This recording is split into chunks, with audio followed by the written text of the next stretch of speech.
And welcome back to the Hot Lap. We will be looking at three teams that could surge forward in Singapore this weekend. Mercedes on a 0.5 seconds needed to catch Red Bull. Also Mercedes being told to swallow the Red Bull success after those recent Wikipedia comments, and points premonitions. When and where can Verstappen become the 2023 champion? But first, PlanetF1.com Henry Valentine is talking about Mercedes told to swallow Red Bull success after recent Wikipedia jibes. Now, former F1 driver Gerhard Berger, he's pretty much saying that Mercedes have to swallow Red Bull's recent dominant run in the wake of recent jabs, as he's described, made by both Wolff and Hamilton. Now, as you know, Hamilton claimed Max Verstappen has not had teammates as strong as he has had to face throughout his career. While Toto Wolff appeared, got here somewhat dismissive of a Red Bull driver breaking the all-time consecutive win record at Monza. That's 10 wins in a row. He basically claimed it is for Wikipedia and nobody reads that anyway. Now, interestingly, when presented with those comments, Gerhard Berger, the F1 multiple, I think 10 races he won in the end. His last being Hockenheim 97, funnily enough. But Berger believes it's good to hear these comments play out in Formula One. But having been at the top of the sport for so long, Mercedes aren't at the moment, and they have to swallow it, he said. Mercedes have only won one race since F1's radical new rule set introduced in 22, and that's George Russell's victory in Brazil. Red Bull have won 31 in that same period. Now, Verstappen, obviously, as we know, he broke their highest number of records.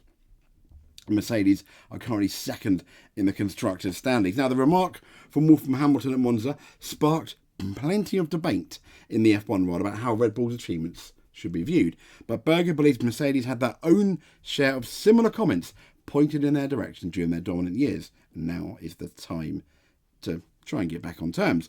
Now, when asked on the F1 Nation podcast if Hamilton and Wolff's comments were necessary, Berger replied, "Of course not. But on the other side, thank God we have all these kinds of discussions.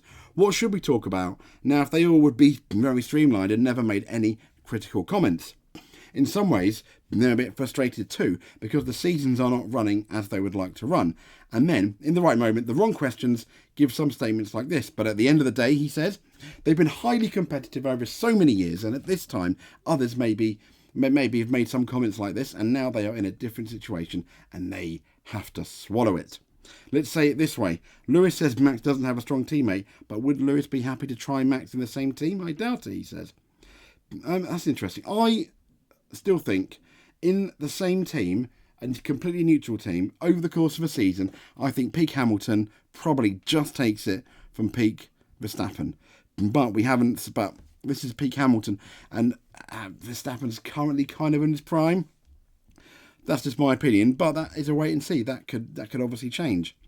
So I think if they went into each other's teams, if Verstappen went to Mercedes, I think Lewis would have it at Mercedes because that's his team. The same if Lewis went to Red Bull, Verstappen would have it there, I think, because he's used to the Red Bull.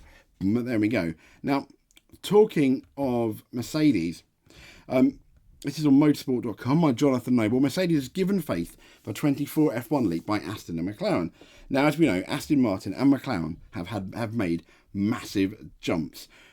Aston Martin over the winter, and pretty much McLaren going into the British Grand Prix, and from then.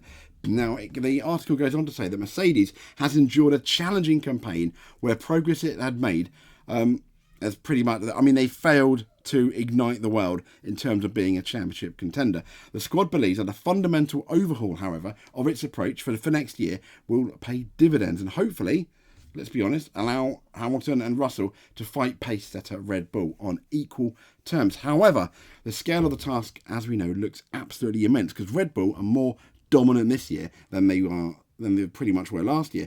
Red Bull is also likely to have been able to make an early start on next year's car, despite the whole wind tunnel penalty, because this year's car has been so dominant. Now, F1 history books show dominant teams can maintain their edge for years. Look at Mercedes from 2014. Look at Red Bull from 2010. With it often only being regulation changes that hurt. as happened in the 21 floor changes, as we know, that hurt Mercedes and helped Red Bull before going into 22. So with the rules staying static for next year, it makes it super tough to expect Red Bull's rivals to catch up. But Mercedes boss Toto Wolff thinks that the current generation of cars have shown once squads get on top of what's needed, a dramatic change in fortunes can occur. He's using Aston Martin, which over the winter, and McLaren, which has transformed its pace over the year after a very slow start, let's say. Toto said, I think where we are, we just need a step that McLaren and Aston Martin have achieved in one go. He said when asked by Modesport.com if it was realistic to expect the gap to be gone by 2024. He said it is not making a 0.2 update, but a 0.5 update, and then you're back in the game. So yeah, I think it's possible.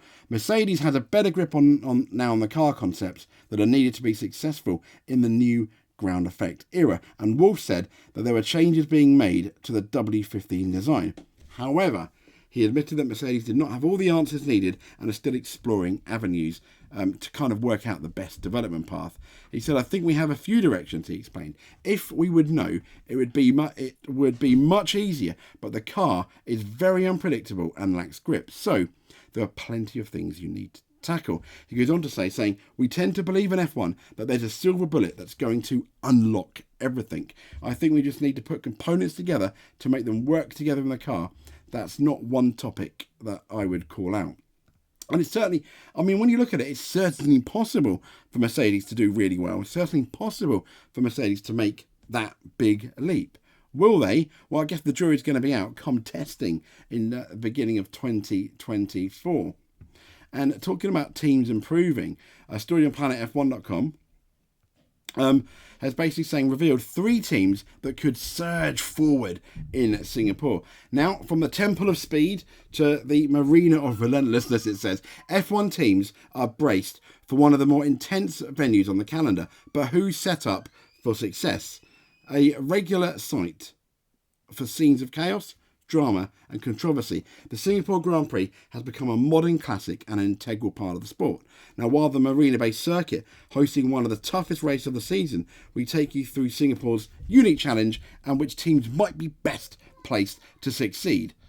So, how has the circuit changed for 2023? Well, the marina-based circuit has undergone numerous tweaks in its 16-year history, as we know, and we went into its race week video with the new change now. And it goes on to say the section that's being removed from the circuit is in Sector 3, which has historically been a series of mostly 90-degree corners. Now, due to the redevelopment of the Marina Bay, where the circuit, if you remember, goes kind of like underneath a building, those turns have now completely gone. And the little straight between turns 17 and 18 has sometimes been a scene of overtaking opportunism, it says, with several drivers falling foul of the barrier at that particular turn. So, what are the characteristics of the Singapore circuit? Well, as we know, they're pretty much almost the opposite to the Monza. It's low-speed corners with relatively short straights. Straights. The changes of circuit, though, as we know, have given that extra straight. Now, the marina-based circuit, it has 3 DRS zones in 22, and the invention of a longer straight in this year opens the door potentially for a 4th. However, that we've had no sign of it. So who is expected to do well? Well, the teams who prepared for pain at high-speed Monza are likely to be hoping to do much better, and it cites McLaren, Aston Martin, and in particular Alpine, who suffered drop-offs in performance due to a lack of aerodynamic efficiency at Monza. So much for the lower average speeds. It's going to help teams, particularly like Aston Martin, which has, really, really struggled. But if you remember, Aston Martin did well back in Saudi. So Mercedes also feel the pain of a draggy car, and when you look at Hungary, they did really well. They got pole position. Okay, didn't really look like winning the race in the end, but pole wasn't bad. So, however, the modified Singapore circuit means that average speeds will be higher than usual, which means any drag-related issues won't be as well disguised as in previous seasons. Now, whilst Red Bull has been the unquestionable class of the field, it says, teams have occasionally been able to best them in qualifying trim. Despite this, though, it's hard to look at Red Bull beyond the race. Now, as we know, Ferrari failed pretty much in Monza. So it's looking, as we mentioned earlier, Mercedes, Aston Martin and McLaren, it says here, who all could potentially surge forward in Singapore. If you remember last year, Verstappen, he would have got pole had he not had to abandon his lap, and then it was a question of fuel, and he started quite far back, and overtaking ended up becoming a massive issue for him. And Sergio Perez won, king of the streets. That'd be. I tell you what, Sergio Perez needs that this weekend, doesn't he? So points premonitions. When and where can Verstappen become the 23 champion? So as we know, it's pretty much only a matter of time until Verstappen pretty much wins his championship. So looking at the drivers and runaway leader Max, he's built up an advantage of 145 points over teammate Perez, thanks to those 10 wins from 12 races. Now with 8 Grand Prix remaining, we've got 3 sprints as well.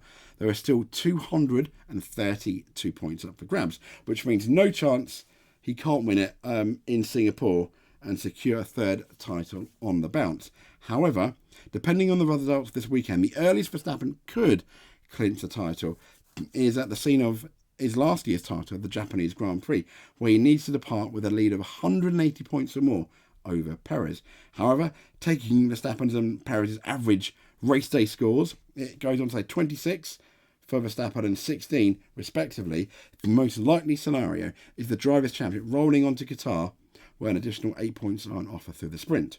Now, if Verstappen leaves that circuit with a margin of 146 points or more, the title will be his, giving him 5 rounds to celebrate. If you look here, the points premonitions, you've got the Grand Prix lead required after. Japan's the earliest, but he needs a lead of 180. In Qatar, he needs a lead of 146.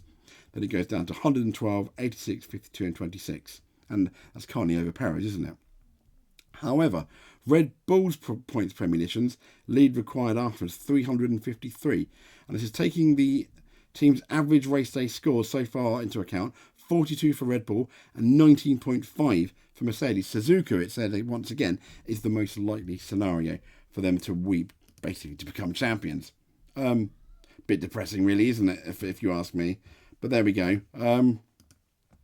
We all want a fight, but we'll fight to the end. But then again, IndyCar crowned their champion, didn't they, a race before? But we've just had Laguna Seca, and it was quite an exciting race, if I'm honest. But there you go. There's all the news coming into the week of the Singapore Grand Prix. This has been the Hot Lap. I'll speak to you soon. Like and subscribe. It means a lot. Trust me, every like, every subscribe, massive smile on my face. So much so that I annoy my friends, my other half, and my kids with it. Bit sad, I know. Get a life. I can't. I like the Formula 1 too much, which means next year most of my weekends are gone. But there we go. Anyway, this has been the Hot Lap. Speak to you soon.